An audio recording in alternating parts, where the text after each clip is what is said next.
আসসালামু আলাইকুম, কেমন আছেন সবাই? আলহামদুলিল্লাহ, আমি ভালো আছি। পথস এবং ফিলোডেন যাদের কালেকশনে আছে তাদের সবারই কোকোপোলের প্রয়োজন হয়।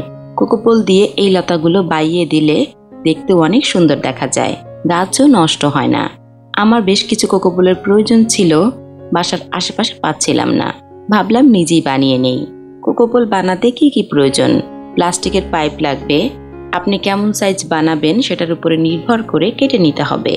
আমি খুব বেশি বড় করব না, এটা প্রায় 19 ইঞ্চি। আমার টবগুলো ছোট সাইজের, তাই বেশি বড় করলাম না। পাইপ আমাদের বাসাতেই ছিল, এইখানে চটের বস্তা কেটে নিয়েছি। বাসায় চালের বস্তা ছিল, সেটাই পিস করে নিয়েছি। সাথে আরও লাগবে গ্লুগান বা অন্য যে কোনো আঠা যেটা ওয়াটারপ্রুফ। চটের বস্তা সাইজ করে কেটে নিয়েছি। পাইপের নিচের কিছু অংশ বাদ দিয়ে উপরের দিকে আঠা দিয়ে পাইপের সাথে সেট করে নিব। আঠা ছাড়াও এটা করা যাবে।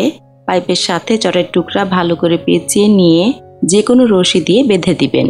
দেখুন চটের টুকরাটা বেশ বড় সাইজের নিয়েছি, যাতে করে পোলটা বেশ মোটা হবে। নর্মালি এটা নারকেলের খোসা দিয়ে বানানো হয়। বাজারে একটা ছোট কোকোপোল 60 টাকা, বড়গুলো সাইজ অনুযায়ী দাম। আমি ঘরে থাকা জিনিস দিয়ে বানিয়ে নিলাম। এখানে 2টা পোল আছে, টোটাল 6টা পোল বানিয়েছিলাম। এবার পোল দুটো পানিতে 15-20 মিনিট ভিজিয়ে রাখবো। যেহেতু এটা চালের বস্তা কেটে বানানো, বস্তার গায়ে অনেক লেখা ছিল, সেই লেখা থেকে কিছু রং উঠবে। ভিজিয়ে রাখলে বেশিরভাগ রঙই উঠে যাবে। এটা নিয়ন পথস। বর্ষাকালে পথস দ্রুত বড় হয়। ডালপালাগুলো অনেক লম্বা হয়ে গিয়েছিল, এইভাবে পেঁচিয়ে রেখেছিলাম। প্রথমেই প্যাচগুলো খুলে নিব। মরা পাতা, পচে যাওয়া ডাল পরিষ্কার করে নিতে হবে।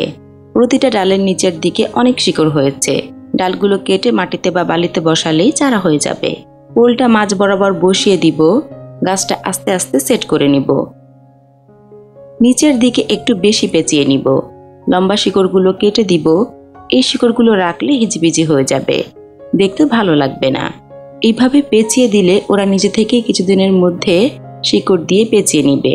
যখনই গাছে পানি দিবেন, স্প্রে করে কোকোপোলটাও ভিজিয়ে দিবেন।